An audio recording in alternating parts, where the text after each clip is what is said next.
All right, welcome to the Rocket Launcher Podcast. This is episode 49.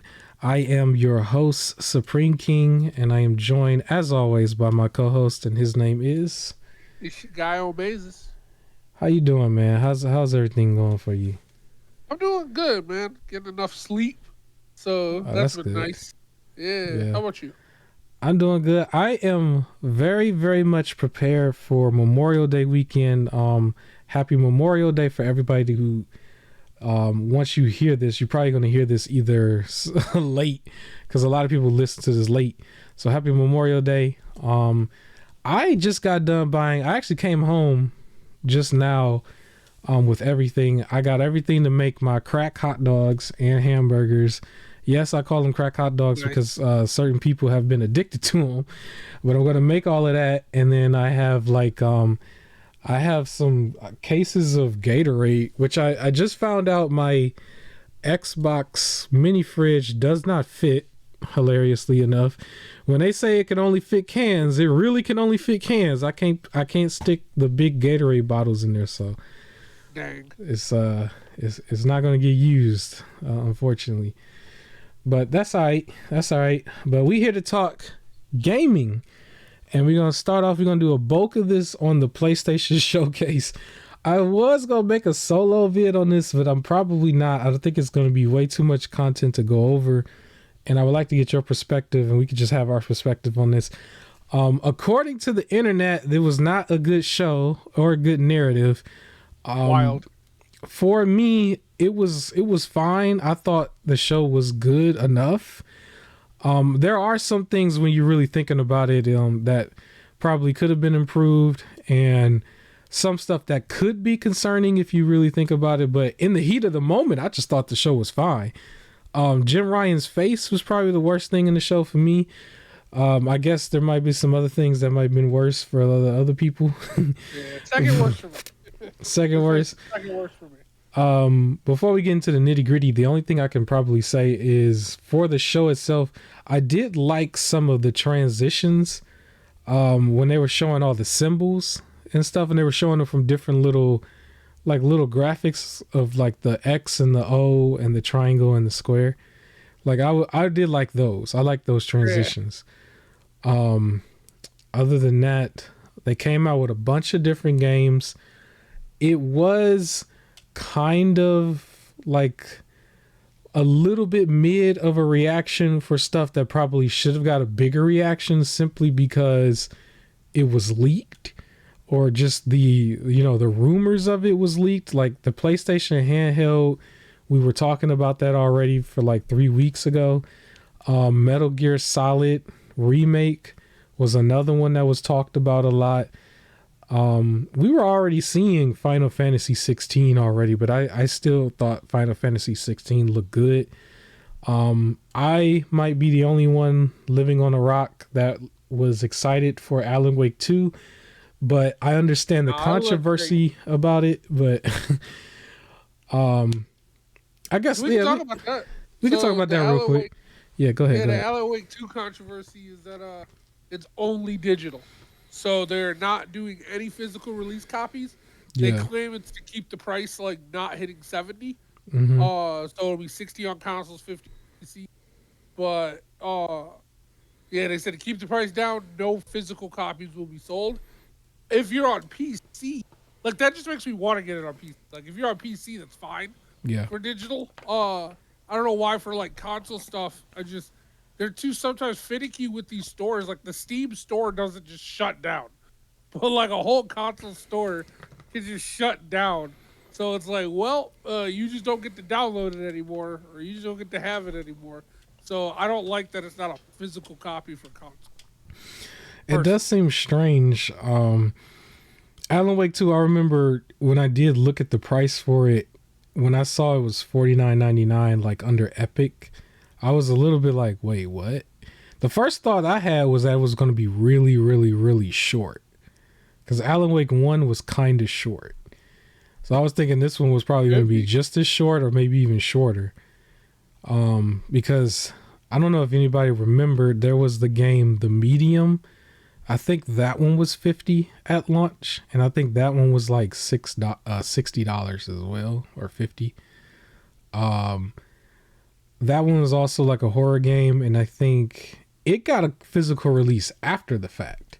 It didn't get one at launch, but it sounds like Alan Wake is not going to have it at all. And that's just kind of strange because at the same time, like, I'm not sure if that's a good enough excuse because the physical copies are typically the cheapest copies out of everything. The digital copies are typically the most expensive in the long run because once we get to the point where there's Black Friday, I'm like the king of Black Friday. I catch all the deals. Black Friday games are usually $20 or less for like older games that are not too old. But then if you go to the digital storefront, those same games are usually $29.99. Maybe you'll see something go to 25. You know what I mean? If it's considered a big game that has a physical release. The indie games are like pennies on the dollar. They're like a bag of chips and some pop prices basically. But Alan Wake is in that nice little category where it's not really an indie game at all. It's like it's actually a bigger release. But it's, it's slightly cheaper of a bigger release. But if it's only digital, then that you're not going to see that game drop to like $15 physical, you know what I mean? Like, or digital, where you would have seen that in the physical, like on Black Friday. So, you think it's going to start a trend? Like games that are not under huge publishers, all of a sudden they just don't get physical releases, I hope not. Like, I don't like the idea that they're trying to say, like, oh, having to make the physical copy is the reason why we have to upcharge $10. Like, you didn't. You don't have to like, I don't want that to be a standard reason. Because I feel like that's just a slow push to consistently move toward digital.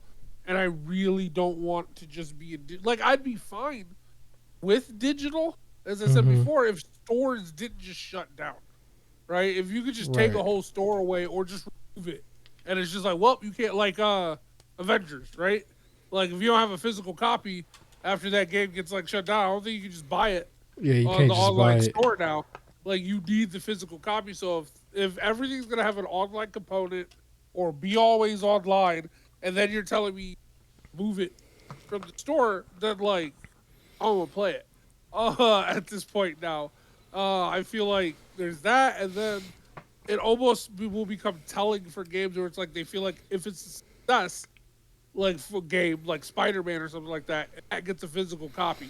Anything that you're questioning is only digital, and then that removes the ability to return it or people just want to play it and then just sell it back. They just want to play it and sell it back, trade it, that type of thing. That ability. It also removes the ability of sharing games with friends, right? Yeah. If it's digital, I can't just hand you the game because you were like, I might want to play it. I don't know if I want to buy it, right? Or the reverse for Alan Wake because I haven't played the first one, right? But if it's like, I just want to test out Alan Wake 2, I don't know if I want to buy it right away. And you had a physical copy, you can be like, well, just try mine. If I like it, I'll go out and buy it. I'll still support it. Not everybody will, but like if it's digital, then it's gone. Can't do that anymore. Yeah.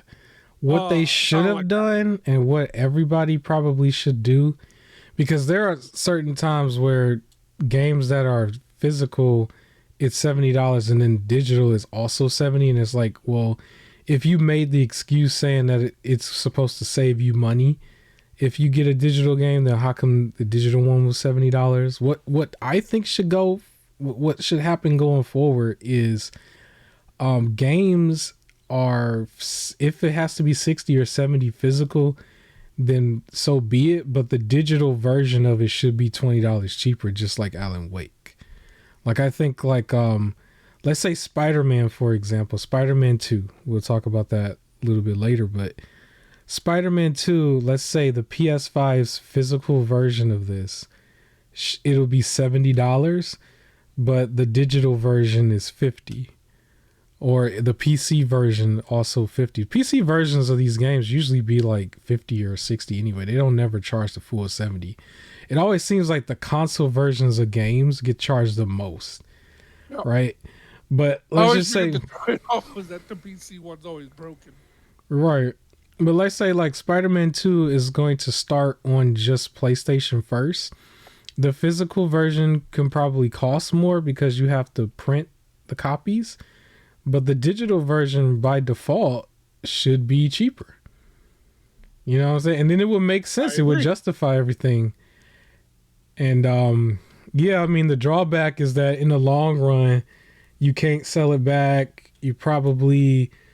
You'll never be able to sell it back, and then you would have spent more money up front, where the physical version at some point would have been a lot cheaper, but it would have cost more in the beginning. It's like those would have been the changes, but you still had options though to Oh yeah, make that physical decision. copies will now be considered like those are your collector's editions, right? Like you Yeah. have something physical to go with it, as opposed to just digital. Like I feel like just with them releasing digital only consoles and everything, slow move to like try and forcefully push everything digital. And I'd rather have a physical. Yeah, I do think the collector's edition ones were sort of a slap in the face because it was like those collector editions was coming with everything physical except the game itself. And it was like in order to get the game physical too, you had to just buy the physical copy. I think that's how like the Horizon one was, and I think God of War one was, and it was just like you want the physical game too. Like it was literally coming with a steel book and not the physical game. It Disrespectful. was it was really stupid. And yeah, it's those type of things I don't like. And you could tell they were trying to like, take advantage of the person who like buys that type of stuff cuz they would have been more prone to buying the game twice so that they could have the physical version, and they're more of an extreme buyer because they're buying a $300 version of a game. So it's like, what's an additional $60 or $70 to buy the physical of that game if you was already gonna buy the collector's edition? And in the player's eyes, is like, I should have gotten the whole thing in the collector's edition. Yeah, I thought those were ridiculous. And there Yeah. has been a few games where I've gotten the collector's edition. Most notably, Injustice One. Hmm. Uh, I went all out for that one, and I got it was when games are still like 50 to 60. It was like PS3 50, but then like the collector's edition was like $90. And it came with the little statue and all this other stuff. That's the one I went and got. I was like a statue, a comic book, uh, I think a hat, and like the game. But like, Hmm. and if I buy a collector's edition, the game needs to be in there. I'm not buying the extra stuff and then not the game. That's ridiculous. Yeah, and I think they're getting away with like taking advantage of the consumer in a way, and they kind of know what Yep. they're doing. Cause I would have to call BS, I guess, on the Alan Wake saying they kept the cost down because they didn't have to do that for the Alan Wake remaster. That just Right. came out physical and the cost was down. So I'm like, what are we talking about here? I think it was physical and $30 at launch, if I'm not mistaken. Like, so what are we talking about here? If that's the case, Ridiculous. so yeah, But again, they are setting now a precedent that like you can argue why am I paying $70 for this digital game? I think also having no physical hmm, again controls sales, like yeah, sale prices, right? Like if Sony PlayStation Store wants to do percent off, you're stuck there. Or like how we talk about with Nintendo, how hmm, basically their games just don't go on sale. Uh, like from the e-store, the e-shop, and you gotta pay full price. Like I don't know what to tell yeah. you. Whereas like it'll just be sales, They're like same. go to They do the GameStop exact and you same just get the sale. sales. Like they'll do like Nintendo does that same bundle where it's like Mario Kart and the system, like Yep, for Mario Kart and the Switch during Christmas only. And it's yep. like, I think this past year they giving you the choice where it's like you get to choose between these three games or Yep. whatever. Other than that, Um it's Mario Kart. yeah, and everything whenever they had a sale, it was the exact same games that's been out for years going down to $40 and then back up to 60, and it's like it never actually goes down past that, where any Yep, and other that's my issue game. for these digital ones, where they're gonna be Yeah. like they can max it to where the lowest it'll go will be 40 or 50, and you won't be able to buy it for 20 or 10. Way down the line, like it'll be years from now, And there's still like back like I looked at not WWE NBA 2K22 right last year's one, and Mm-hmm. that's still 70. Like Mm. that's still $70 even though 2K23 is out, like the newer one. That one's still 70, and it's like, yeah, because it's all digital. They don't have to put the price down. They don't have to Right. try and justify. They can just leave it all mapped. Yeah, I don't like that. Yeah. Um, I think the people though are going to like they want to control the way the people basically spend the money and put them in a position where they have no choice. And the issue with it is like this is still video games and you still have systems that are coming out sort of systems, but you have PC equivalents and handhelds and stuff that are coming out where it gives them the option to play everything the way they want to play it, and then you don't have control at all because they're all going to simply emulate. It's like that's the thing that they have to realize is like if you take away their choice and their convenience, then yes, they're going to do emulation. Like they're going to emulate. If you give them the convenience, they won't emulate. It's just like what we were talking about with like Netflix, for example. Netflix is getting ready to start charging if they haven't already charged people for like sharing passwords and stuff. It's like that Uh-huh. they had the convenience to watch everything. Now that you're trying to charge them and control that and stop all that, well, now they're going to hit up all the torrent sites again. They're going to hit Well, up all yeah, the I fire canceled. sites. I told you I canceled. Yeah, so Like I was done with it. I canceled. Like, oh well. Like, if you're gonna remove this, it's gone. I don't care. Like I don't need it. So yeah, you're not going to strong arm the people into spending more money. Only the super hardcore who's trying to like really be down for their system and they're like that's like kind of part of their life almost at this point. Like yeah, you might get more money out of them.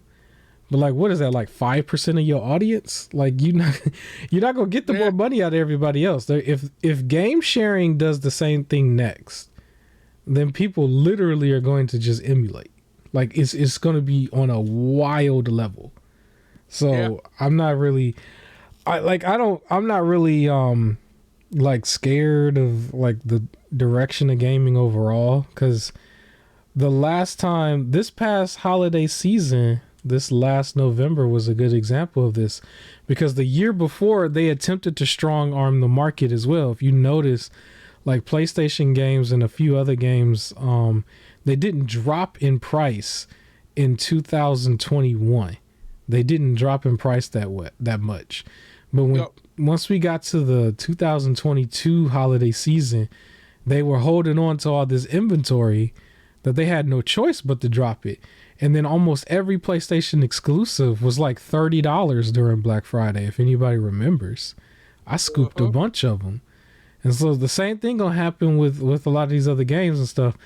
Like you're going to have like a whole lot of inventory physical, and then all these digital games that are not being bought, if they're all sitting there $60, $50, no matter what, then people just gonna go hop on the PC and emulate.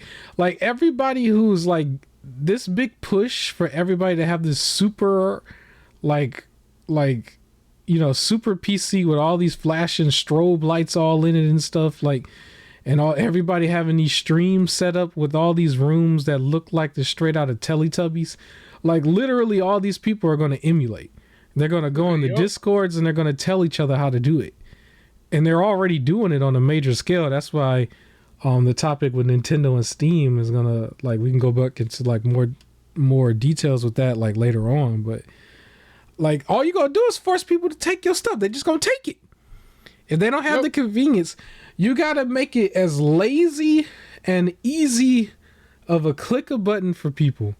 And it has to be cheap. If it's not cheap and it's not easy and lazy, people are not going to gravitate towards it. Like if you making it hard and you making it expensive, then I don't know what to tell y'all because the game share people are going to be not phased at all because they're already cutting y'all prices in half. So like Alan Wake talking about is $49.99 on PC and stuff like there are going to be people who are going to get the console version of it and that's going to be cut in half. It's not even that they had to pay 60 or 70 up front. they're cutting in half the discounted price. You know what I'm saying? There's going to be a whole group of people who's like, I'm just waiting for it to go on Game Pass, or I'm just waiting for it to go on PS Plus. You know what I'm saying? So, like, literally, people are going to choose the cheapest option. That's the most convenient. You know what I'm saying? Like, making it physical is like, or making it non-physical so that you can control that price point is not convenient. So good luck with that. We went a little too far on that, but that's okay. Yeah. To turn it a little bit more positive, though, the trailer for Alan Wake 2 was great. Yeah, I thought it was hot. I'm like, what is this? And then when I saw him, I'm like, oh, that's Alan Wake. Like, Yeah. it was looking good. I gotta like really get through Control with the DLC with Alan Wake and stuff to get to this. Now they said you don't need to play any of the original stuff. I say you should still at least play through Alan Wake and Alan Wake American Nightmare. I did that and then did the video. Yeah, but I'm gonna also play Control anyway. We have until October 17th. So this has still been a stacked year. Now I don't think this one might hit Game of the Year. It's really got to go up against Resident Evil 4. That's probably going to be very hard for it to do. So it's not going to be in that category. But at the same time, you're getting a lot of quality releases. Also true. Despite some of the controversy around it. There's been controversies around other games.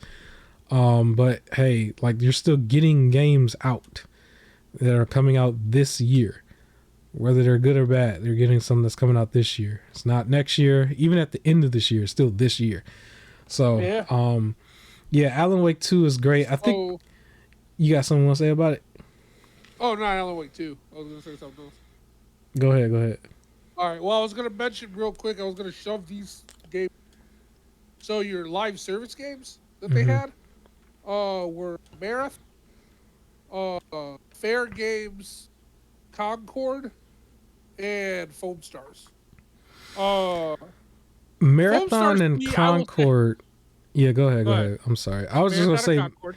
Marathon and Concord were the ones that I told you before. I had two games here that I starred, but it was not games that I want to play. Yeah. Those are the ones, I don't want to say they were the worst of the show. It was just a little concerning. I would say they may be concerning because... Well, Concord didn't show anything. They were just in the ship. Yeah, Concord in my... Like, I put in parentheses, this is their answer to Starfield. When I wrote in my notes. I think it's going to end up being slightly different. It did look like that at first, but I think it's just a multiplayer game where you're... it's a PvP multiplayer first-person shooter. Yeah. So and then... Marathon was also that kind of thing, and it was coming from Bungie. And I was like, okay, here is the game that also was addressing the need that they need, like the part that they don't have, which is the multiplayer game. But it sounds like overall, this is where the people didn't like, or the people don't like from the show overall. It's like the big push of just like online multiplayer thing. Is this like do you think the reaction was similar to what the reaction was for like Suicide Squad? You think that kind of like... Because I think so Suicide Squad I think was worse. Okay. Because it was clearly like, why are you doing this? Yeah. With these games it's like more. Like that's how it feels. It's like I want to know what's different about them, because in the end, it is just you are this team, they're that team, and then you shoot each other, right? Like, what makes them different from just playing the popular ones? Like, why should I stop playing Warzone or Fortnite to play this one? Because it's the same. That's how I feel. Or like Overwatch 2. Why should I stop that for this one? Like Fair Games. Even though I'm not really into the multiplayer shooter games, at least for that one, it's like it's a bank heist and everybody's trying to... That might get a little bit of legs in it. Maybe. I don't know. But I want to see, like, with Marathon and stuff, it's like, well, what's different? Is it just the unique setting? But it's still just a shooter? Like, why should I invest in this one? Especially, and I'm not liking that, like, it looks like these live service games. I don't think live service games should cost... like play. They should all be Full free to play. price. Yeah. Because all live service games are always going to have just microtransactions, new seasons where you got to pay for certain things. And it's like, if that's the case, then the game should be free to start. I should be paying $70 and then having to also continue buying extra things. Yeah, it also seems funny because I think at this point, when it comes to the view of the gamer, microtransactions is like only one level lower than probably an NFT. But you don't really. I'm pretty sure everybody is in agreement when you would say like you would want to have all the content in game and just simply pay an in-game price or just not in-game price, or a regular price. Yeah, I'd rather them do something where, like, even if they really want to do the money, yeah, super impatient, buy the cosmetics, or you can earn the in-game currency through playing the game to get it without it being like, well, play for 50 hours, pay us $2. Like, I want it to be like, you can get this suit after 1 or 2. Think about Lego 2K. I want everything to be unlockable. I want it all to be unlockable as if it was on PS2 or GameCube. That's what me. I mean by unlockable, for me, is like, for example, for the wrestling games, right? Yeah. You can do matches, you get your virtual currency, blah, blah, blah, then you get to pick which one you want to unlock. For like a wrestler, without it feeling like, oh my God, I'm going to have to play 100 hours before I can get what I want. But that's what they've been doing for a lot of games where it's like you have to play like 8 or 9 matches to have enough money to buy this gun. But you have to do that within this time limit because it's going to go away from the live service store. Or just pay us $5 and you'll be able to get it. And that I don't. I want everything, like you said, unlockable within the game. If you're going to make pay, then the thing needs to be free to play. Yeah. Completely. That should be and it should be known, okay, well, it's free to play, so they're going to monetize something. That's how it should be. But don't have me pay $70 and then also try and squeeze out more money from it. That's trash. Yeah. Now, out of these multiplayer games, I will say the worst one for me was Foam Stars. Like, it had the cinematic trailer, and I'm like, it was hilarious looking. I was like, I had to take people's man card away if you play that, but yeah. The thing is when I looked at the gameplay, it looked like Splatoon, but stiffer. Like, it looked more uncomfortable. Like, they weren't moving right. Like, I don't know. It was just like, it's bubbles? Like, y'all playing as soap? Like, what's happening here? I'm going to be honest, though. The second I saw them flash Square Enix, I automatically was already done with it. But I didn't even give it a chance. Okay, I'm going to be honest. Before I even got to that point. I was like, here we go. And then... The second I saw Square Enix, I was like, okay, here comes some trash. I didn't give them no credit. Until I saw Final Fantasy 16, I was like, okay, that's the only one I can give them the credit for. But is that all Square Enix can do? Is Final Fantasy? I don't know. I don't know, but yeah, that was like the weirdest one. It's really cringe. It really makes me feel like a dinosaur. Because it was like I had no interest in it, but I could see the appeal that they were going for, which is pretty much the younger generation. And that generation is still weird to me because I've heard from that generation that they would say things like, my dad had a PS3. Like, that cringes me when I hear my dad had a PS3. It just makes you feel old. It just makes you feel so weird. And that's the generation they going for. Those are the ones who... they market these kind of games to, so like, yeah, the hardcore looks at it and they might trash it. Yeah. But what's gonna pull them away from Fortnite? Like, they have all these. I can be Goku in Fortnite. I can't be Goku in Foam Stars. Yeah, like, Fortnite is too far ahead. Like, any new movie, any new franchise, didn't they like they're gonna put anybody in there, like anybody. Yep. Like, and that's, I think, my other issue with live service games is the fact that it's like, if I'm playing Fortnite and I'm really far into Fortnite, that means I probably put a lot of money into Fortnite. So if I've already spent like 100, 200, some people way more than that on Fortnite, why should I leave this game that everyone's playing to play your new live service game, especially if I have to pay $70 up front for it? And I don't even know if it's going to be good, because $70 for a fully player game is horrible, because then if the lobby dies, then boom, you can't play it anymore. because Yeah. there's no single player part to it. That's where it's just, I don't know. Like it feels like a waste of money. But yeah, Fair Games was the worst one. Um, there was one game that I wrote down that I thought I would try, but I was What kind is of it? questioning the trailer. It was called Grand Blue Fantasy Relink. Did you Oh see yeah. at the end of the trailer? It was like winter 2023. Did you see that? Uh huh.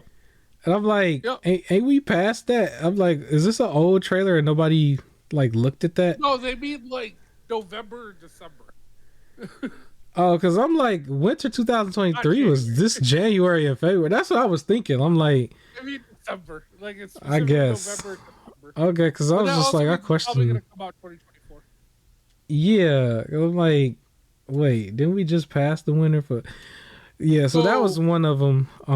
a couple games look interesting, like Immortals of Avian. Like I still like the Magic first-person shooter or whatever. Yeah, Assassin's Creed Mirage looked pretty good. I will say the that was two. another one I wanted to mention. Like, so Assassin's Creed, and then also Metal Gear Solid. We can kind of put in the Yeah, same category a little bit.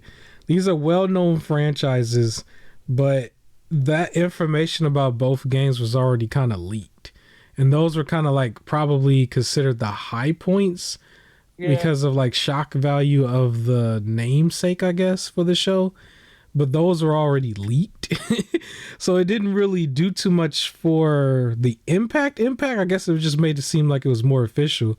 I'm excited for Metal Gear because the remasters of 1, 2, and 3, as well as the remake. For 1, 2, and 3, I own 4 and 5, but those I did not play them yet, basically. I was one of the ones who lived under a rock when it came to Metal Gear. I was very aware of Metal Gear, but I didn't play.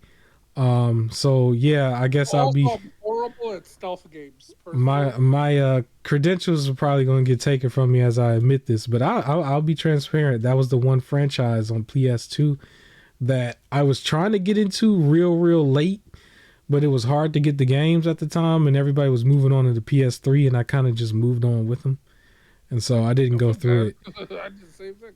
Uh, I didn't play through them. But yeah, I suck at stealth games as hmm well. So Metal Gear Solid is mainly stealth. Like, yeah. uh, If those remasters are as good as they are, I would rather play them that way than try to emulate. I did have like ROMs of those, but I wouldn't mind just rebuying it if it's worth it. You know what I mean? So I would like to see how that looks. I don't know if we have information on if that gets a physical release or like in a collection, or is that strictly a digital only thing for the PlayStation Store, or both stores, I guess. So we also found out that these games were multi-plat and people was mad about that, right? Like, of course yeah. they were So supposed to be, but yeah, another, I guess, little bad news that people were complaining about was that 12 of the games shown are yeah, also coming to Xbox. Uh, yeah. which I didn't like. Okay, like I didn't expect it to be all exclusives, anyways. Like it's fine. Like I don't. You know, I it's guess because funny I'm not because, so into the console war. I but the don't. Metal It's like, Gear, Metal Gear especially, and Assassin's Creed both were already on Xbox though. Metal yeah, Gear's, I think with Metal Gear, in the history, it started on PlayStation, and then they started to migrate stuff to Xbox later. But once we got to the point where it was like the last few releases, I think they were both day and date on both systems. But I think people thought that this was going to be exclusive, similar to how they did Silent Hill 2, the Silent Hill 2 remake or whatever. But no, it wasn't. Again, they found out last minute, I guess. And I guess that may have ticked some people off. Um, yeah. They I need to relax. I didn't write down every game for this, but I did make note that the VR2 content that they were showing during the show looked better than the original content that was coming out with So VR2. these games are what made me interested in VR too. Like Yeah, versus the old stuff, like the little zombie game. Where he was talking to and yeah, then the other one. So Arizona Sunshine 2. The Synapse looked okay. Uh, Crossfire Sierra Squad. Who doesn't like Beat Saber? And yeah. then it was Resident Evil 4. Yeah, I've like seen those Beat look great. Saber. It looked really good. I've Yeah. seen people play that and set that up. Um, yeah, the one thing to note is that I didn't see a bunch of games where everybody was basically first person Rayman. Like everybody had arms and legs, which is usually in VR what we were seeing before Yeah. is like arms and legs are just missing and you just have feet and mainly hands, not even feet. And it's like now, at least for the showcase, the games that were there, most of them had arms and legs. And I don't know Yeah. how VR was going for a while, but it just seemed like nobody was giving you arms and legs. So that at least looks more appealing. But yeah, the one other game. Well, I guess I'll mention this. They show Street Fighter 6 and Final Fantasy 16. We already talked about Final Fantasy 16, so those are still bigger games. But I guess at this point, it didn't really help the show as much. Maybe that might have been a low point for somebody. They still looked good when they showed it, but it was like we've seen it so much that it's not really. I don't know. I agree. I don't know. It didn't really Now, help. It didn't take it away, but it didn't help either. I do have two games from the show that I thought was the best. I'll save one of them for a second because we're going to talk about that. But the other show game was the Plucky Squire. Looked very interesting to me. It was very looked kid friendly, but it was like a storybook, and then the character jumped out of the storybook. It was in like the living room, and it had to jump their way into another storybook. So it just seems like some fun little adventure thing, where it's like the settings constantly change. It just seems very interesting for like a platformer. So I'll definitely be playing that one. They had one that I think they were saying was like from the makers of what was the name of that game? The one where you play that floaty thing in the desert. I forgot it already. Oh, what is it? I have it written down. Hold on.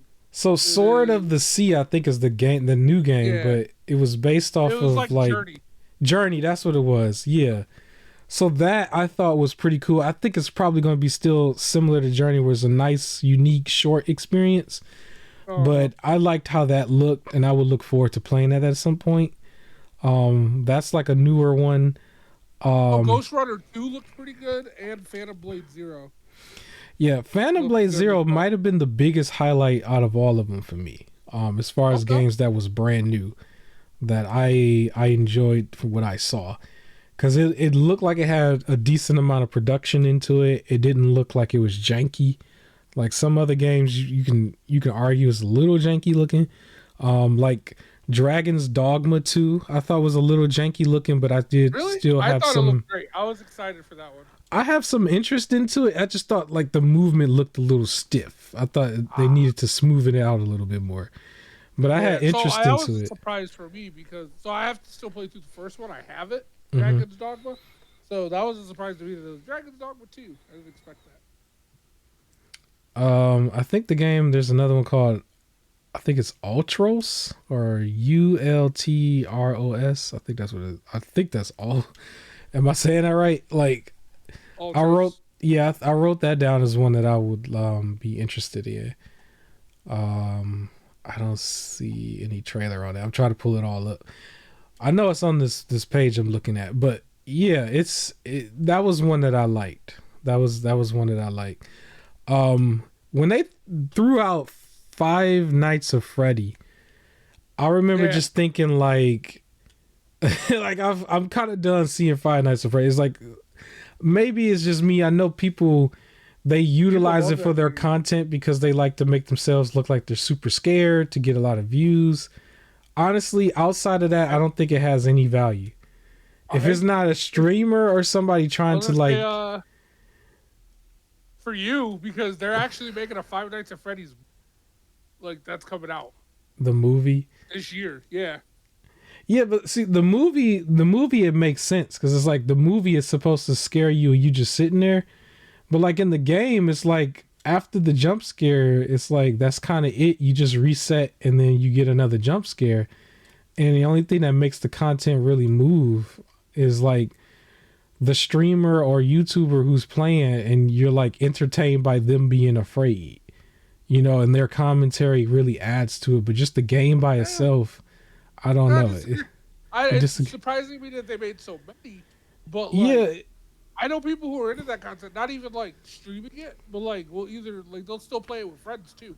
Yeah. Uh, or you go through it as like you're trying to complete objectives while like avoiding monsters. Like it's the same reason why that game called Slenderman Mm-hmm. like made it. It's like you have to run through the forest and grab journal pieces and not get caught by Slenderman. Like Yeah. it's these simple horror games. It's a simple horror game. It's just to me, I'm just like, how many times can you do it? It reminds me of Paranormal Activity almost, but like in a video game. I just don't know. It's like it But just we've seen all the paranormal yeah. We activity. still So seen there all of is them. So somebody who somebody will play them plays all all of the Five Nights at Freddy's. like Yeah. Call of Duty, I guess. So I guess more power to him. More power to him. Yeah. Did you like the game Tower of Fantasy? That was another one I wrote down that I liked. It seemed interesting. I don't remember what it was about though, but it caught my attention. Yeah. This you might have liked this one. I thought it was funny and cute. Cat Quest Pirates Yeah. of the Caribbean. Yo, I so thought that Cat was Quest, hilarious. I've played a little bit of it. I wanted to jump back in it, and then they're making I guess Cat Quest 2. Yeah, Pirates of the Caribbean. It looked good. So It looked good. we got a push of cat games now. There's a variety of cat games now. That's just what I'm starting to see because there's a bunch of, or not a bunch, but just a couple indie ones, here and there, and they're in different categories too. It's just here's a cat game that's like more open world, and here's one where it's just like there's just a cat there, you're doing stuff, and so yeah, we're just getting a bunch of them. We're getting a bunch of them, so maybe the Stray may have sparked a big movement that developers want to like capitalize off of. So we might see more in the next couple of years as far as cat games. On with it. I think this is called Towers of Aghasha. I don't know if I wrote that right. Or Hashba. Did I say that right? I don't know. How do you say that? It's like a Towers Breath of the Wild like game. Towers of Aghasba. They should have did a better job on that name. Like if you want more people to understand, like imagine trying to search that. You're just like you hit A and then you just smack the keyboard like 50 times and then hit enter and then it comes up. Yeah. Tears of the Kingdom ish, Breath of the Wild ish. I'm interested. Now that was everything that I wrote down that I. Oh, there was also that game Teardown. Teardown. Oh yeah, I think it's on PC already. It looked like a Lego-ish kind of thing, and it's just like. It's reverse Minecraft. Yeah. Minecraft. This game it's just construction, and then you just like it has a really strong physics system where everything just kind of falls in a certain way and stuff to mimic what it would be if real life was made out of Legos or something. Yeah. I've heard that's very addictive on PC already. So to have it on console would be good. Is that one of the games that's going to also be on Xbox? Was that one of them? No. It is not. Oh yeah, okay. It is. Okay. It is. All right. So Spider-Man 2 was their big main event. This was the last game that I highlighted on my little sheet. Before we get into it, the one thing I will say as far as the show, even though I liked it and thought it was good, I would have thought it was better if some of these games got somewhat of a Spider-Man treatment, because when you're just throwing titles out there, after a few days or so, it's easy to forget them. But like if you throw it out there with a little bit of gameplay and it's got some story context to it, it's showing, you know what I mean? Like you're actually seeing it a little bit. It's like that showcases it a lot better. Like, of course, it's not going to be as big and as impactful as Spider-Man 2, but at least if you show it a little bit more in depth, the game will have a little bit more legs. Hi-Fi Rush off of the Xbox show is another example of this. They showed that game for an extended amount of time, and then the impact was that they told you it would be available that day, but at least you got to see a lot more of it. I think going forward, we got to try to shy away from these big shows that just only show trailers for games that are like super not done, because it hurts the game a little bit more, because you'll just see it and then you might not even like what you see, you know, and then you'll just be over and done with the game, and they may be working on the gameplay a little bit better than just the CGI trailer. And you know, some of these games just might get overlooked. If it had like the Spider-Man treatment, even though everything in there, I pretty much understood what they were going with, and it's not something new that we've seen with Spider-Man in general. We just, you know, we're getting another iteration of it in the game this time. But I was not expecting Black Suit Spider-Man. I really thought you were just gonna get Harry Venom, or just Venom. Sorry for the spoiler. Nah, you gotta have Black Suit Spider-Man. Yeah, in there. it addresses a thing that I asked. You gotta have the Venom suit. Yeah, it addressed one thing for me, because I know I myself included with everybody else probably was like, we want to play as Venom. This at least tells me that we might not play as Venom, but we'll get the suit that's more Venom-ish. So it kind of, and then the suit might work just like the other suits. Like you could turn it on and turn it back off, and it won't like affect like the story, you know, a little bit. I would like, hope so, because it looks like it has its own set of move powers, right? Like yeah, going with the tendril aspect,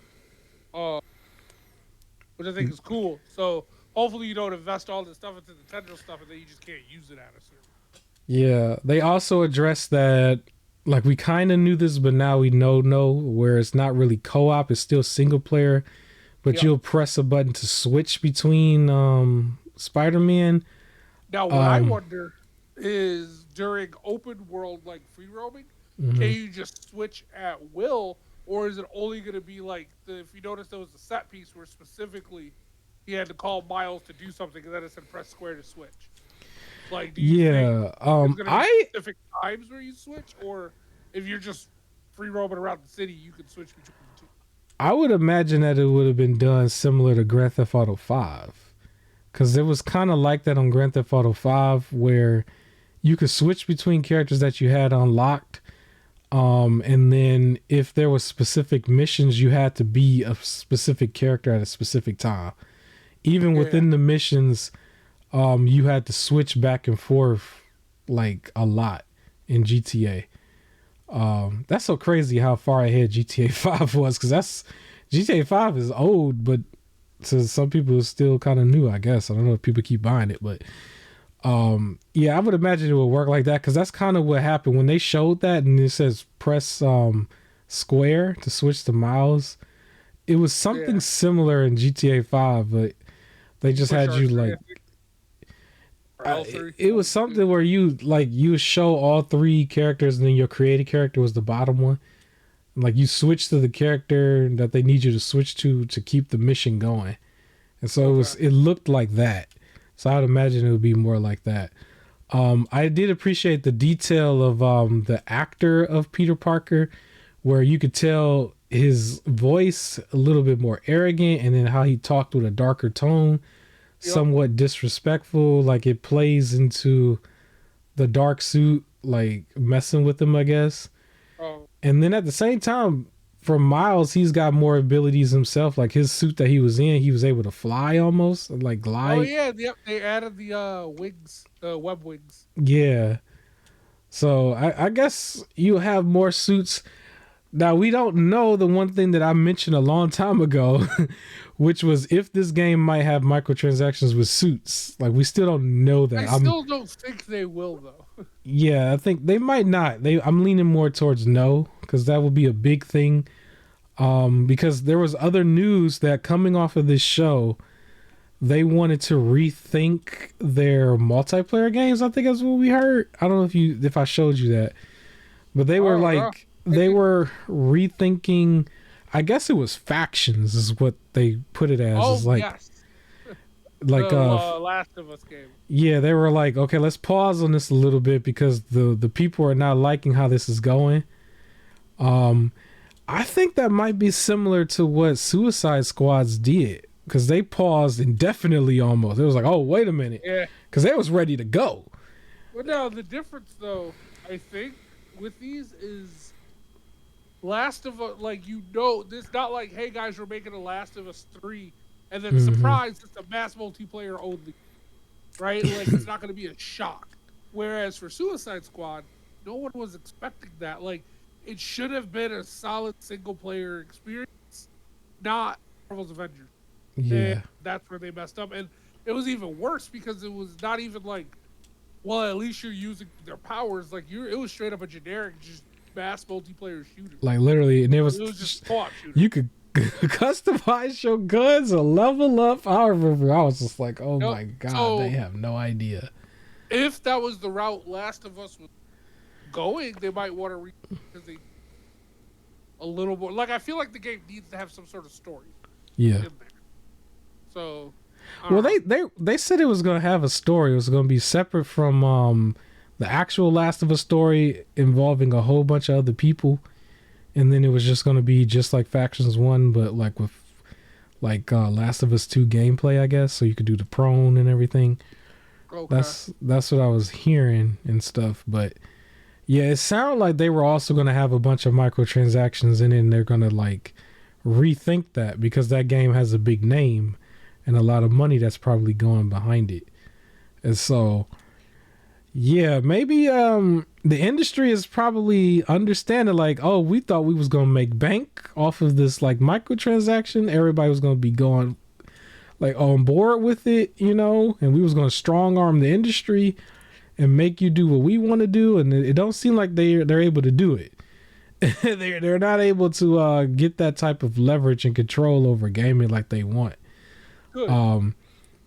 It's funny because we're going to talk about it later on. Nintendo is a little bit more defiant with theirs in different ways to try to control the market. But I think we should talk about this. I don't know how long we need to stand on it, but so Spider-Man is still a thumbs up. It is still, Yeah. I think we're still can say it's still part of the Game of the Year category.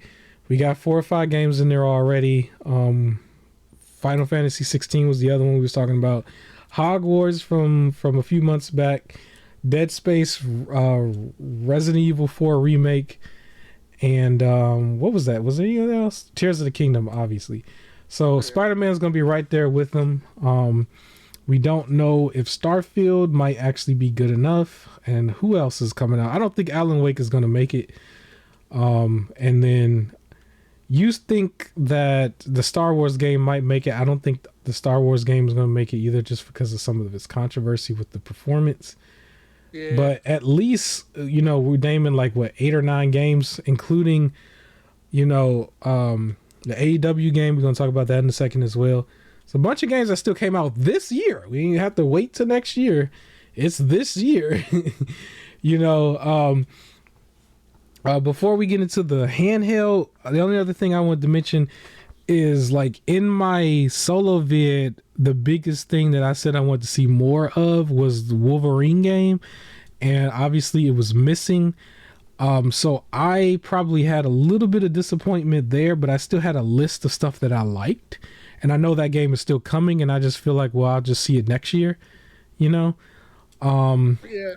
But I guess, you know, with them having the teaser the year before, you know, you would think they have a slightly more here, but I guess not. So that kind of goes back to one of the things I was saying before, is like, don't put out games or show games until they're like basically ready to go. So you don't have them just missing, you know? Because I feel like, well, if anything, we should have got the teaser for Wolverine this year then, and not last year, if you don't have anything else to show for it this year. You know what I mean? Yep, so yeah, then we had this questionable handheld that's official. What's funny is the graphic for this puts the screen like slightly hanging a little bit more, where when everybody photoshopped theirs, it was like right in the middle and a little bit higher up and stuff, but it's almost the same. It almost looks the same, but yeah. Consider it a handheld.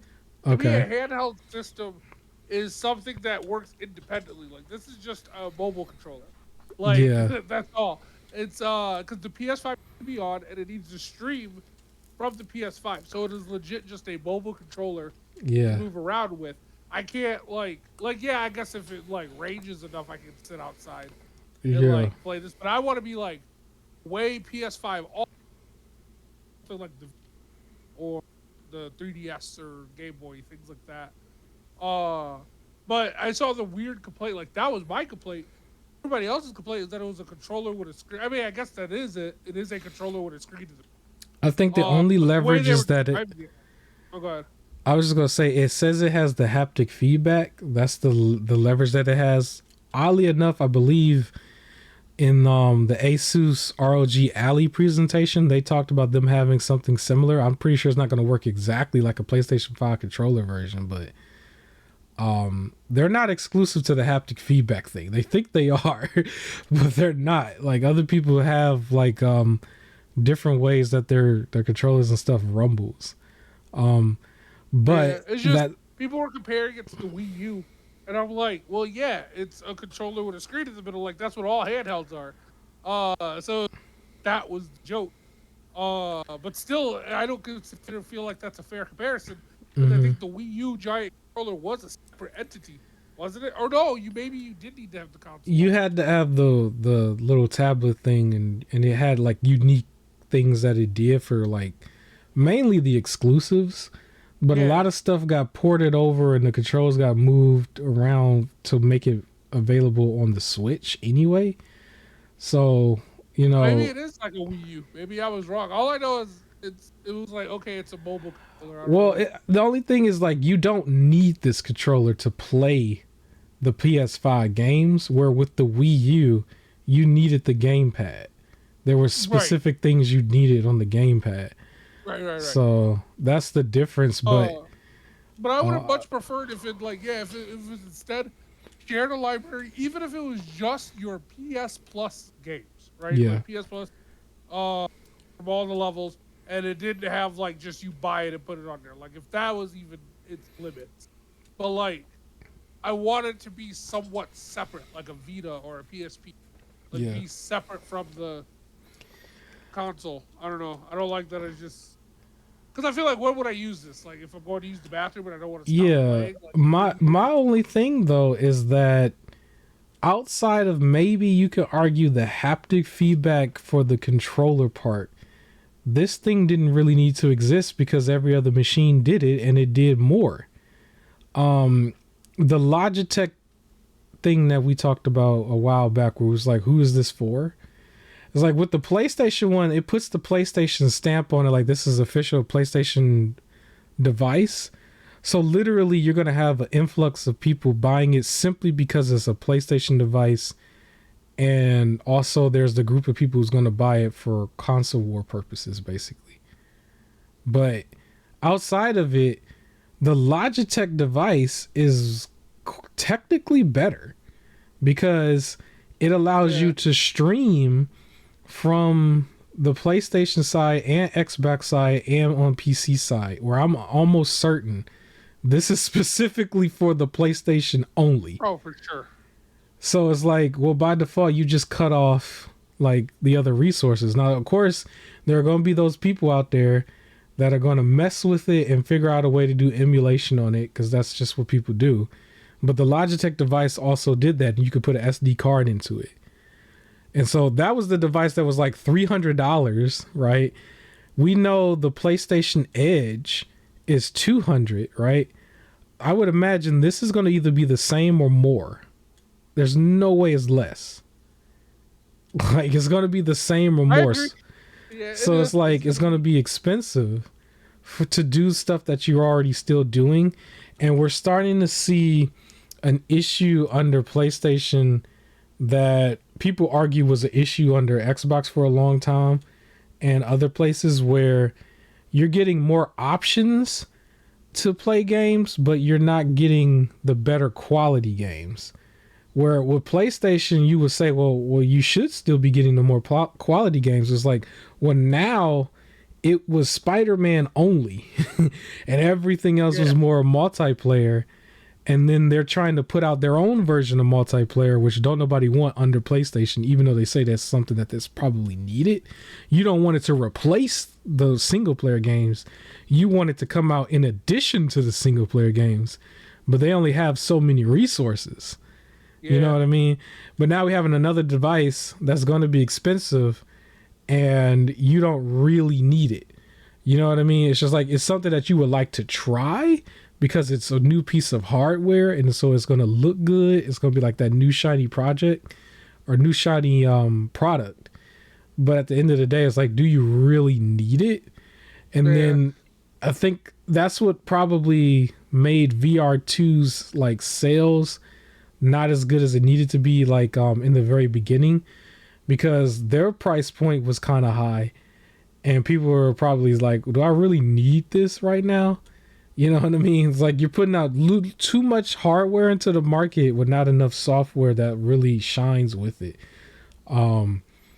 Yeah, this having another, it's going to be another handheld. You got to really think about the handhelds now, because the handheld market is starting to be really, really like diverse in a way, which might go into another topic involving Nintendo, because Nintendo is panicking in the most funniest way. They are panicking, but maybe they have to understand, like, they don't have the handheld market no more. We could literally say that, like, they do not have the handheld market under their control. It reminds me of WWE. Like, as soon as like Lucha Underground and AEW and New Japan was getting more of an American audience, and then, you know what I'm saying, like as soon as everybody just started to jump into the playing field a little bit more, they had to realize, oh, we're not the only wrestling show. We might still be one of the biggest, but we're not the only. And I think we're getting ready to see that with the handheld market, and Nintendo's going to have a huge problem on their hands in the next couple of years. But as far as this Project Q, I predict is going to be at least the same price as the PlayStation Edge controller, but I'm really thinking it's going to be a little bit more. I think it's going to be at this, most likely the price of what the Switch, either Switch Lite or just regular Switch. I don't think it's going to be as expensive as the OLED. If it is, if we find out that's an OLED screen, that's going to be wild to charge $350 for that. But yeah, I mean, I think it's going to be the same price as the Edge. Yeah, that's what I think it's going to be. I think the screen is going to dictate. The screen's going to dictate the price a little bit, because we don't know the resolution. We gonna imagine that they would have to match the resolution and make it like 1080p at 60 frames. They have to at least do that, because it would be kind of silly if you got like the Asus machine coming out and it's doing 1080p and it's also doing up to 120 hertz. You know, like, I feel like this thing would have to be able to do close to that if it's going to start charging like 300 or 400. The controller's going to be like 720. That's just, yeah, like, are we, you go, because you got to think about it, like, okay, I got to pay $200 or $300 to play a PS5 game at 720p in my hand. And then on top of that, most of these games are not coming out polished at launch. So not only will it be probably underdeveloped at launch, it's also going to be at a lower resolution in my hand. Just because they came out with this product and I'm representing PlayStation as like a fanboy or something. It's like, it's going to really cost me my experience just to justify this. But you get a new PlayStation device. That's the thing. Yeah. And then also, I don't want to like overlook this, but they also did the earbuds. The funniest thing about that is, like, somebody somewhere is going to buy these things used. That's going to be the most nasty and hilarious thing, to buy these earbuds used. I think the earbuds, buy new cushions, like you can clean that part and then officially cleaned by GameStop, right? Wink, wink, I guess. I'd clean it myself. So I think those things are going to be 100 to 150. I don't think they're going to be cheaper than that. There's no way. I thought they would be at most like 70. I really think it's going to be 100 exactly. The over the ear headphone ones cost 100. So I feel like those would be 70. We'll see. You might be right. That's It another thing depends that on I the don't think battery I life. would get. It Yeah, depends on the battery life. because I think that might be something that's going to come out and go hand in hand with this handheld. But it's like to buy both of those. Like, man, I'm glad I ain't no fanboy.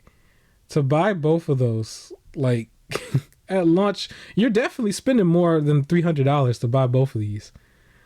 You know, this is the perk of not being a giant YouTuber as well. Because then, if I was a giant YouTuber, now I got to fork over $300 and pretend I really, really like this, or maybe 400. It's like no, not no, no, no. We don't know when they're coming out, but I'm pretty sure they're gonna come out at the same time. This is a no buy for me. I don't know. Are you gonna at least buy the handheld? Nope.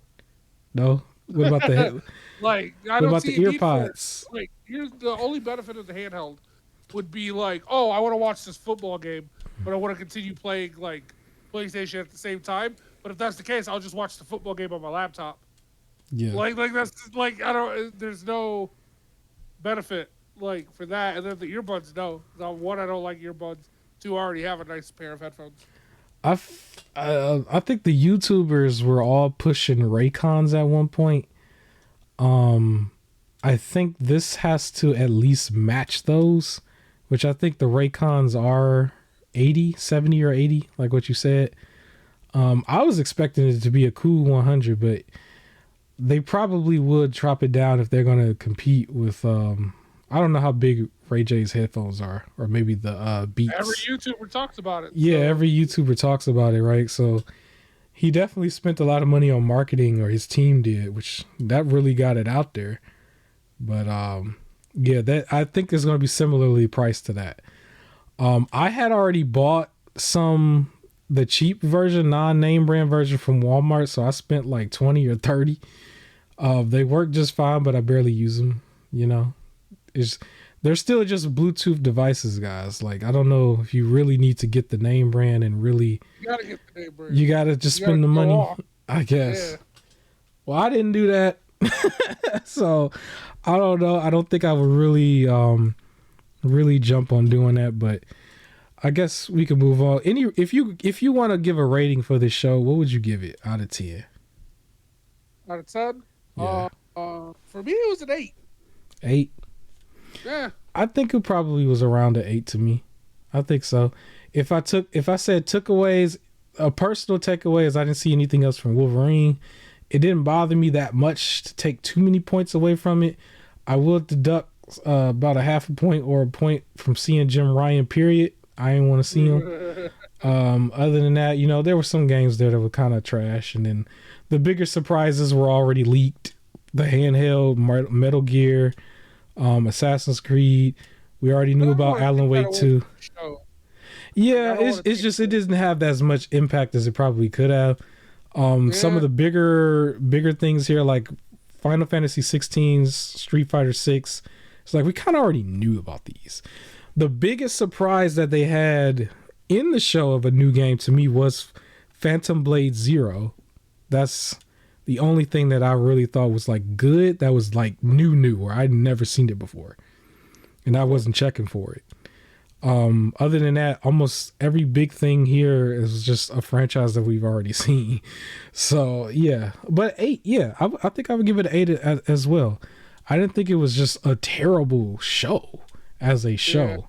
But I can address some of the concerns that I'm starting to hear. I haven't watched a bunch of people's like videos or nothing, but I can understand the concern overall if you think just the quality of games are starting to shift a little bit. But it can't shift that much if you still got a strong year. We have a strong year of big releases, and then this Spider-Man 2 is getting ready to come out. And then you're also still getting a handheld next 3 weeks. Is like, are we really on a shortage? We have a lot of stuff coming in every category, right? So yeah, I didn't pre-order the ROG Ally, but I do think I'm going to just pick it up at Best Buy. If it's not one of those things where it's just like sold out immediately or something, then I want to pick that up in person. I don't want that getting kicked around in the mail. And I do appreciate that being able to be picked up in person where I believe the Steam Deck, you can still only get it online at this point. Yeah. So yeah, I might talk about that later, once I get my hands on it. But yeah, let me do the unofficial sponsor real quick, and then we can move on to some of your topics. Epic Games, unofficial sponsor as always, and they allow you to claim a new game every week, for free. You don't need a credit card. You just need to create a profile. And if you get your hands on one of these new handhelds, or maybe if you jailbreak this project Project Q, you might be able to play the Epic games on there as well. So the new game, which was one of their mystery games, has been revealed to be Fallout New Vegas, the Ultimate Edition. So I'm assuming this is the complete version. It is still an older game, I guess, but it sounds like, or it looks like, they're going to start doing bigger, in quotation marks, like releases for some of these mystery ones where they're not telling you ahead of time, because the next one is set for like June 1st. And like you can still get this Fallout game from now until June 1st, and then June 1st until 7 days from then, you're going to have another mystery game, and we don't know what it is, but I imagine it's going to be a bigger game. What do you think? What could it be? It is probably going to be a bigger game. I actually don't know what it is. I feel like it's going to be another one that like they did give away before. Yeah, I think that's did they give this one away before? I don't know, because when I claimed it, I didn't have it. Yeah, I didn't have it before. So okay. Now I do want to mention. Okay, I want to mention also, once I claimed this game, the Fallout game, Epic Games made me aware of their sale that I think they're doing, that is available now. Is actually available on May 18th, but it's from now all the way to June 15th, where some stuff is on sale under there, but they also allow you to have a 25% off Epic coupon. And I got the coupon granted to me when I claimed the Fallout game, which was still free. So you might be able to use that on Alan Wake 2. That's where I'm thinking I'm going to use it with, as part of the pre-order, because that might drop the game down even more. And I'm more excited to play that right away, just because of my experience with Alan Wake 1, and then hopefully doing Control with Tears of the Kingdom this whole summer. I'll be done by that time. Alan Wake 2 comes out in October 17th, so it's plenty of time to finish my other stuff. But I'm thinking, or I'm hoping, I can use that coupon with that. If not, one of the many indie games that I have been talking about lately. I think it was like almost 40 of them, right? But yeah, claim the Fallout New Vegas, and you might get that 25% off Epic coupon. I'm gonna be honest, I have not been buying under Epic, like hardly at all. I think the last thing I bought under there was like the KO, the Kangaroo, like this past holiday, as like one of their like platformer games, like that I think went on sale around that time, that they later gave away for free. So that was like back in either November or December. Everything else since then, I've only just been claiming the weekly games. So you will still get access to some of their coupons if you're actively going on there and claiming stuff, because we're all the way in May as of this recording, and I haven't done anything under there, and they're still giving me coupons. So yeah, 25% off Epic coupon. Look out for that. Other than that, I don't really have any other sales for this week. I didn't buy anything else this week. Did you buy anything? Nope. Okay. Any sales or anything you might know of that you might tell? Nothing I saw. Nope. PlayStation is currently doing a Memorial Day sale. I just didn't look through the games though. But... Okay. Awesome. That's still awesome. I do also want to make aware for anybody who might be interested, for the Asus ROG Ally, I believe if you buy that, it comes with 3 months Game Pass. I do plan on buying that system, and so I'll have it. I don't know if I can start it right away. I'll probably, if I don't, then I'll just like keep it as a rainy day, just to add 3 months on whenever something huge comes out. But other than that, it comes with that, and that's coming out in like, I think the second or third week in June. So that's right around the corner. Yeah. So yeah, that's it for that. You want to tell me about another update with Dead by Daylight? Oh yeah, so more details about their new unaliver, the Singularity, Okay. uh, is out, and it's this creepy like robot with like human flesh. Like apparently it can like absorb human flesh and other like robots to give itself a body in the future, Ew, and creepy. it like can drop off like biopods around the map, and it Mm-hmm. can like see through the different biopods. And if uh, uh, a player is near the biopod, it like can spray them and like kind of latch onto them, and then you can teleport the player. Uh, and everything. Okay. So yeah, it seems like a real good monster. I feel like they did this to sort of replace the Demigorgons. They can't use it anymore. So like if you didn't get the Stranger Things pack, you can't get it because of licensing stuff.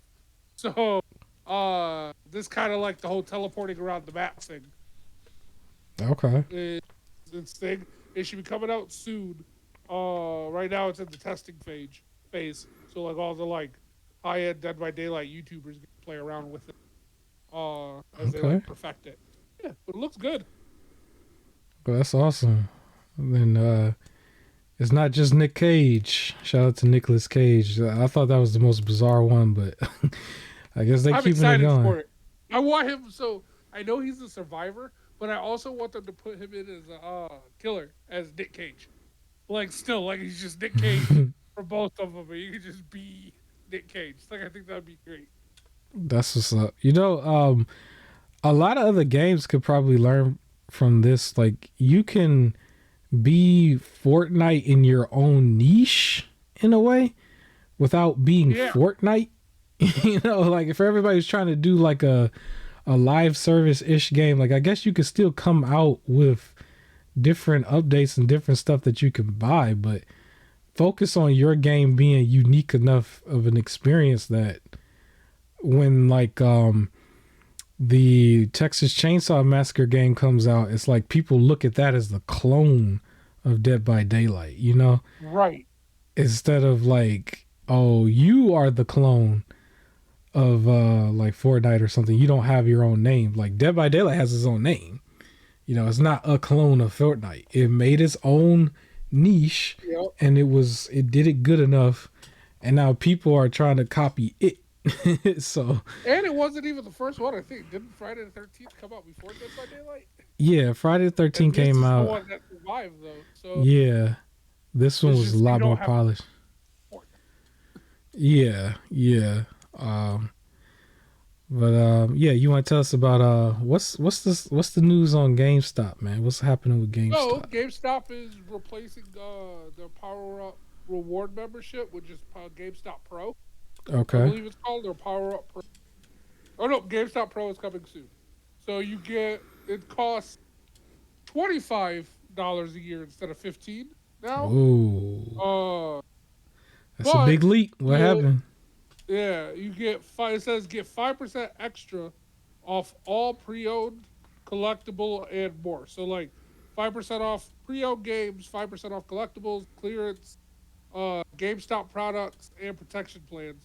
So they're trying to say like you get more things percent off, but we're charging more money per year So it for it. levels itself out, Uh, don't it? yeah, it seems like it. But I think they're just counting on people to not like use their benefits. However, Yeah. if this is gonna roll out June 20th. So if you can have to renew before June 27th, you're automatically just rolled in with Mm. your $15. If you renew after June 27th, then you're gonna have to pay the new price next time you. But 2 years So from now, mine everybody's expires like paying. next year. And Yeah. okay, all right, okay, Yep. So that's what they're doing now. You still get your $5 off a month as well for being a pro member. that's good. The digital version of Was Game that Informer. used on brand new games? Because I never actually had their membership in a while. $5 thing. You can Yeah. take $5 off of any purchase at Okay. GameStop Okay. each month. Okay. And That's then good. you on top of that you get 5% off extra on like On used stuff. Okay. Yeah. All right. I go there for the collectibles. That's where I get a lot of like my Funkos and all the other stuff. So I Right. get is off on Funkos and everything. Cool. They had a bunch of racing wheels the last time I think we went, and I remember looking at that. And then they Yep. had all those. I think it was Pokemon cards or something. They had like the one card where it like had a bunch of EVs, like all the EVs was in it. Remember that? It was like $70 or Yeah, and something. it costs like $70. It had all the EVs, man. They were all holographics. I was like, okay, I all think you right, get 5. Yeah, you get 5% off of that too. okay, all right, okay. And then officially, HBO Max is now Max, right? And you Yeah. still have it. No. Yeah. So if you had the app on like Roku, it automatically switched when you open it. Any other device, you had to download it, like a new app for it, and re-sign it in with your HBO Mac stuff. However, the tagline now it says Mac, the one to watch for HBO. So dropping HBO from their name, they now have to include it in their tagline so people still know it's them. Also, it is much harder to Google Mac than it is to Google HBO Mac. They Yeah. also changed the color to blue. So rather than standing out as being the purple one, it now matches with Disney, Paramount, Amazon Prime. Like all of those are also blue. So it matches them too. Uh I looked at the app and everything. It's fine. Like for the most part, everything I watch is still the same. What I Okay. don't like is, for example, when I went to go check out South Park episodes, it used to like display all of them, right? Like it'll be like, here's the full season, and it's like a block grid, like 5 by 5. So Hmm. you can go to the episodes. Now instead it's one bar, so I have to scroll across, like you do with Amazon Prime, in order to get to like episode 25 or something like that. So that's annoying because it's almost like they're doing things to force you to be on the app long, right? It's Okay. not more convenient. It's like, well, if you want to get to these episodes, you better scroll. That's an extra minute. You're gonna be on here. Like every second counts. What they're doing. It was a dumb change. I don't know why they did it, but people have been making fun of it. So Peacock, NBC one, made a Yeah. joke saying they will not drop the beginning of their name. They're Oh, gonna we got the stay. app wars. We got some Yeah, app they did wars. that. Okay. Uh, what else? They said, oh, people also got mad because if you paused on like a episode for Hmm. HBO Max, it'll show you the creators of the show, but they removed that. So people are complaining that back like rude to the. Also, uh, people keep showing pictures of just different characters named Mac. Empire State Building. Apparently, they have a Twitter, and they were like inspired by HBO Max, changing to Max. We shall now be known as Building, like instead of the Empire State Building. They silly. Uh, yeah. So everybody's been making fun of them. It was just a dumb thing. Like I don't understand the change was stupid, but yep, everything it's Max now. It might go back if it starts to hurt, if it's really like confusing to the audience, or if they really can't find it. They're just seeing in their It data. does make it harder to find, Yeah, if right? Because newer people can't find it. Yeah. yeah, I think if you type in HBO, it'll come up as Max, but that's a weird thing. If like months from now you're like, oh yeah, I want to get that new app Max, and everything's called Max something. So Yeah, like if you type HBO, it'll come up, but if you type Max, it won't, or it nope, won't come up as if, easy, nope, basically. because there's so many popular. There's Max from a Goofy movie, Bad Max. Uh, like there's other Maxes where HBO Max was Yeah, something. So it's so dumb. Change is stupid. yeah, we'll see. Man, I gotta tell you, I've been so busy, I haven't been able to finish any games this week. But you're telling me you finished Guardians of the Galaxy. You Yeah, want to speak on it? it's been a popular 2 weeks for me for Guardians of the Galaxy. I saw the movie last week. This week I beat the game. Uh, and the movie was fantastic. The game was fantastic. Definitely underrated.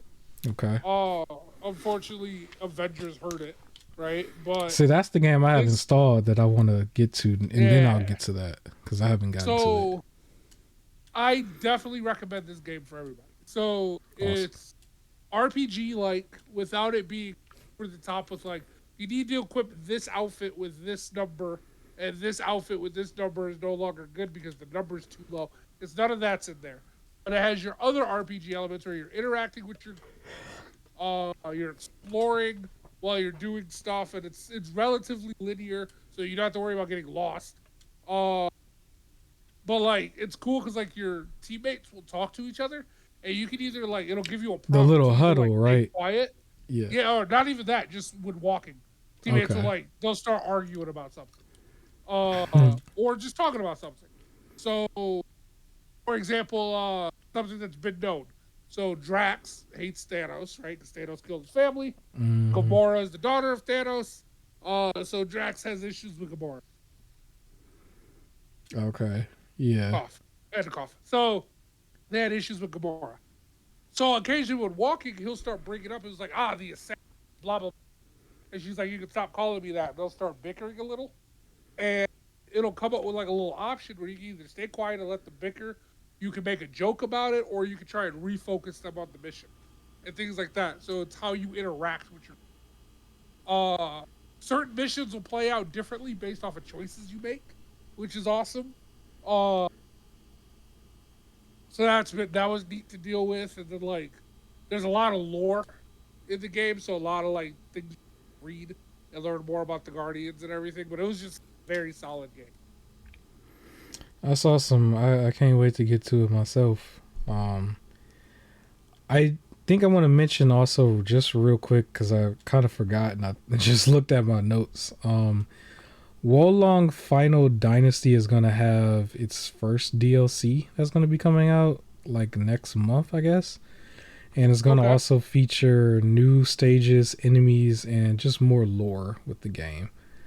That was something I forgot. Oh, that's Um, cool. the Oh, last real quick, thing, yeah, go ahead, real go quick. ahead. Guardians of the Galaxy, as we mentioned, so there is multiple outfits you can wear in the game. All of them unlocked in the game. No DLC or microtransactions. You have to find the outfits in the game, and then you can wear them. And the combat is good. So you only control Star Lord with like shooting and punching and all this other stuff. However, you can command the other ones to do stuff while they're like fighting, and that's how you get combos where like I'll like use root to trap everyone so they can't move, and then have Rocket throw a bomb, so it'll like hit them all and then it knocks them all out. So like things like that, so you can like combo your moves and everything amongst the Guardians to see what stuff works, and then they have a huddle thing where like if you notice your health starting to go down, you all huddle up, and then they'll start like the Guardians will start complaining or saying stuff, and you get two responses. And you got to pick the right one. If you pick the right one, everyone gets buffed, like up, health all goes back high, and you get like almost like a short period of time, unlimited amount of like movement. Whereas if you say the wrong thing, only Star Lord gets beef up, and everybody else is back to normal. Okay. So you gotta listen to things. So it's a good game. I believe this was Crystal Dynamics under Square Enix, but I remember the game just didn't get as good of a launch because of Marvel Avengers, but Yep. um, it is still widely available and at a good price for everybody. I think I had a story a long time ago about my mess up with Amazon, and then somehow Yeah. out of the quirkiness, I ended up getting the game for free. But yeah, the last thing I think I just wanted to mention was just Nintendo attempting to attack emulation any little way that they can. It's starting to get really silly, but I guess they are trying to go to war with Valve, the creators of the Steam Deck and Steam on Silly. PC. But I guess they want to try to cease and desist them from having the Dolphin emulator being able to be used under the Steam Deck. And I guess they sent a letter, and in the letter they were saying it's illegal to have this here when it's technically not. It's just because technically the software is free. The software is open source usable software. Yes, it's only use usually for almost everybody is to emulate old Nintendo games, but I guess the awareness is out there for people now a lot more with the Steam Deck. that you can do this type of emulation. The funny thing about it is that emulation has been there for a very long time.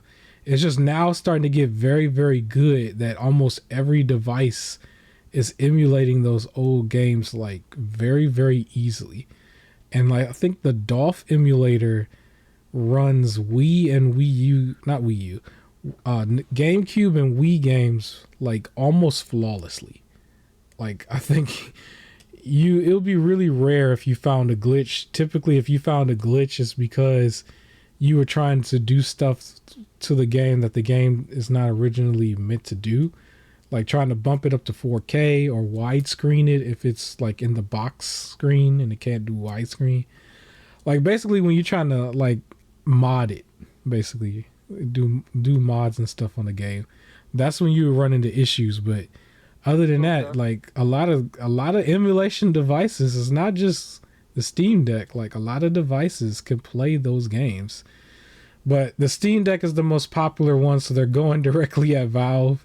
If you followed the podcast, you know I've talked about a few other emulation style devices that all can run Dolphin stuff, you know, with no problem. I know there's like a community of people who buy those mini PCs strictly for emulation.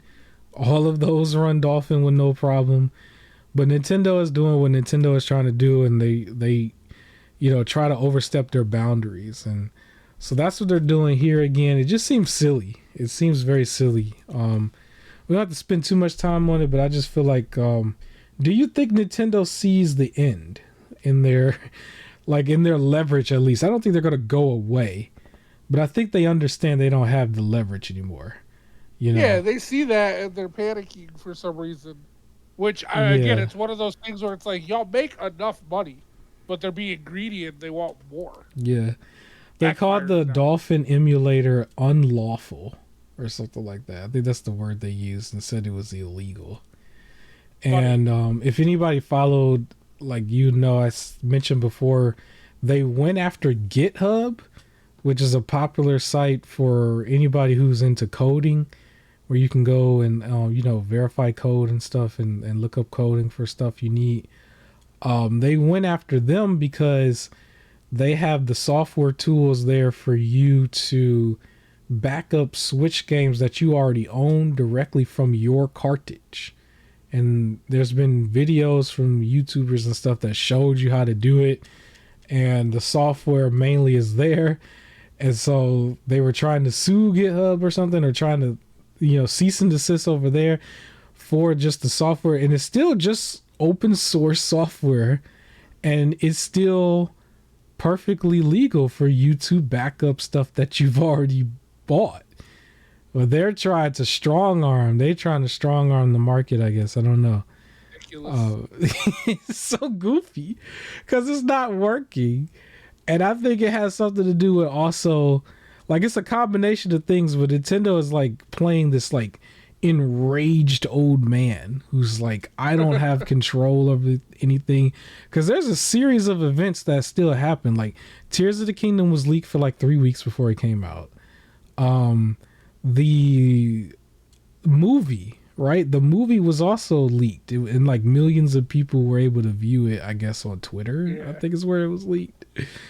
And so it's Nintendo of all people, so they're furious because they thought, you know, destroying this dude's life, Gary Bowser, was going to stop people from doing these type of things, and it only amplified. It only made it worse almost. It was like, now more people are out here daring them, I guess. I don't know. Or maybe they just don't. Maybe it's just an afterthought, because in real life, people, you know, emulate and basically download anything that's a digital product anyway. You know what I mean? It was just like the NFTs. It was like tongue in cheek for a lot of people, because everybody was like, well, I can right click and save. And so maybe it's something like that in a way for a lot of people. Because I'll admit for myself, like there was a time frame where when I was young and poor and just chilling and all I had was a computer and a little bit of Wi-Fi, everything was a candy store for me, but I ain't had no money to pay for none of it. And maybe there's a generation that's like that. They don't have the money, and I think people just grow up in a culture where they're just like, hey, it's digital And that's just what we do with digital stuff. And Nintendo is not having it. But I mean, hey, I don't know what they could do. Yeah, it's weird to me. I don't know what they could do though, because at the end of the day, like, it's not working. Like, if anything, yeah, you could probably tell them to not put it under Steam OS, but that doesn't stop people from putting it on their system though. It's no different than how, like, by default, you can argue the Epic Game Store is somewhat of a competitor to the Steam Game Store. So Steam, when you buy the Steam Deck, there's no direct way to get onto the Epic Store. You have to do the workaround. There's been some tutorials for it, but it's not direct. Under the ROG Alley, it's direct because I don't think they cared. But Steam has some, I guess, investment in, like, being the only PC game store, I guess. Yeah. And there's a lot of fans who are like into that as well, I guess. So you would have to work around. I'm like, you would still work around if you had a Steam Deck and you didn't already have it under, under Dolphin. Like, I think when we first heard about it, I did break the news, or at least report on the news here, like on a podcast like 3 or 4 weeks ago, that Dolphin emulator was coming to the Steam Deck. Typically, that would mean that you could get, like, the ability to move save states over with no problem. But at the very end of the day, like, you're still going to emulate. People are still going to emulate. The Dolphin stuff, like, how old is the Wii at GameCube at this point? Like, now you want to try to stop. Like, you can't stop it. But it's probably, you got to blame the YouTubers. The YouTubers kind of did it. Because too many big platforms, like checkmark platforms, was giving you, like, tutorials that were, like, very easy to follow, where they were just like, here is how you can back up your Switch games. And I guess they are not liking that. But hey, I don't know. Do you think Nintendo is in the right for trying to go at Valve or go at GitHub?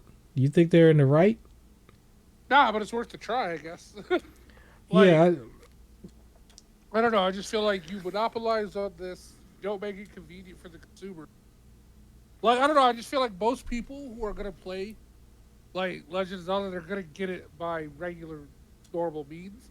And everything, a lot of this emulator stuff is for games you won't release anymore. And you won't, you won't put out there. You won't release. You take away. And you won't put it on your Nintendo Online thing. So but, it's like we gotta go to the emulator to go get it, and you're just like, no. It's like the options are emulator or mom and pop shop, and you're not getting money from either of them. Yeah, so that's another thing too. Like they're not gonna get any money from these GameCube and Wii games anyway because of the mom and pop stores. For me, the library down the street allows me to literally rent one of them for up to 2 months. And they told me nobody gets them anymore. That's why. So it's like literally I could just hold a game. Like I can go down there when we're done and grab a game and hold it for the rest of the summer and not pay anything because I'm a member or because I'm in the area or whatever. You know how libraries work. And it's like, Nintendo would not have seen any money anyway.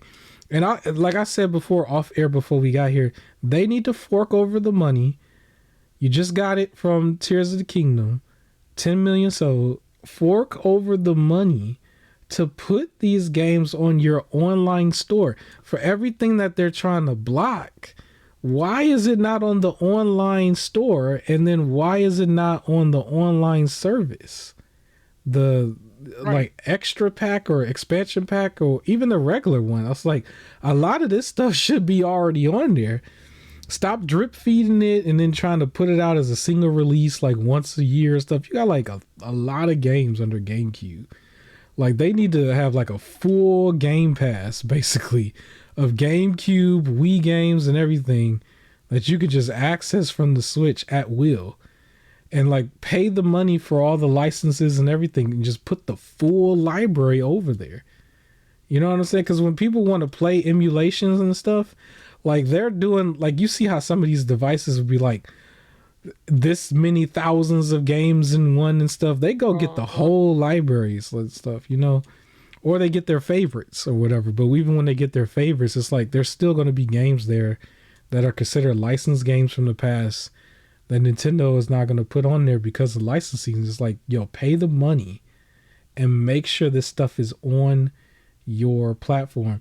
Even if you have a situation where Quantum Break was about to leave Game Pass for like a weekend or something, like even if you have a situation where the licensing was like going to expire, like pay the renewal and keep it on there. Like they would have a really strong online service that I probably would have bought in a heartbeat if it was $50 a year. I think that's what it is, but all that stuff is there. You know what I mean? And you could download it to your Switch and just play like the full GameCube library. Like I think it's like there's a few hundred games there, but that would be huge. You know what I mean? Because nobody would touch Dolphin if it was there. Because it's still like what we was talking about off air before is the convenience thing. It would be right on your Switch. You talk about $50 a year or something? I think that's what their highest price tier is. Like, or I think, do they have a family plan? I think they may have had a family plan, but they have a family plan. But yeah. Convenience of it being in one location, I don't have to search it to go get it. I got the money for it, might as well. But as soon as you make it complicated, you're not giving me what I want, well, then I'm gonna go by other means. I don't like the idea that they think they can strong arm themselves onto like practically any company.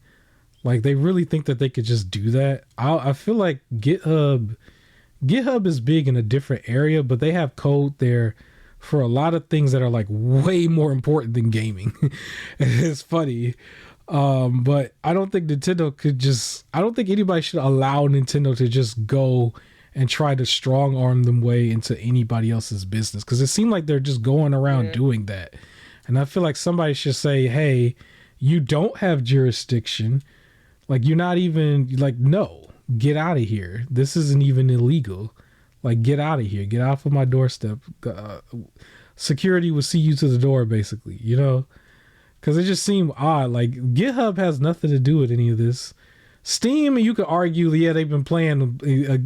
Steam, they've been, like, blurring the lines a little bit. They have done stuff like they had, like, the Yuzu emulator or something in their advertisements, and then they took it back down just to do tongue-in-cheek things. But the emulator itself is still legal. It's not illegal. That is still just simply based software. You yourself have to literally get the software or the backup of your game, or yes, a copy off the internet, but you don't get it directly from the emulator source. So it's like for them to try to take down technology, it just seems silly. It's like what are we doing? But we don't have to talk about it too much longer. I think that's it for the show. Do you have anything else you want to speak on? No, that's it. We got a lot of quality releases that's coming out this year. There's already a lot of quality releases that already came out. Some duds here and there. And then we have all of these handhelds. I don't know if the Game Boy handhelds are considered unofficial-ish, quote unquote. They don't have the popularity, but I look at them as like handhelds that also came out this year. And I think this year just seems like a big year for handhelds in general. Sure. The one that counts for everybody is the ROG Ally. It's amazing that it's been marketed as a Steam Deck competitor, and the Steam Deck is only like literally a year old. So the market is just littered with all this stuff. And Nintendo just got to step it up. I would say for Nintendo, all they have to do is load up their online service and beef up the Switch 2. And then literally all of their problems, all of their nightmares should be solved. It won't be completely solved overnight, but it should be taken care of a little bit. Because I feel like if they had a loaded up online service and a Switch 2, that you could argue now it's got to be just as good as the ROG Ally, not just the Steam Deck. The Switch 2 got to come. You got to come with that power, and you got to come with the service for your product. Or people are going to go on those systems and they're going to get the the Dolphin emulator. But if you give them the convenience, they won't do that. That's all I got to say about it. Happy Memorial Day weekend. Enjoy all the barbecue. I already bought a bunch of it myself. And yeah, that's it for the show. We will be back next week. And have a great rest of your day. Peace.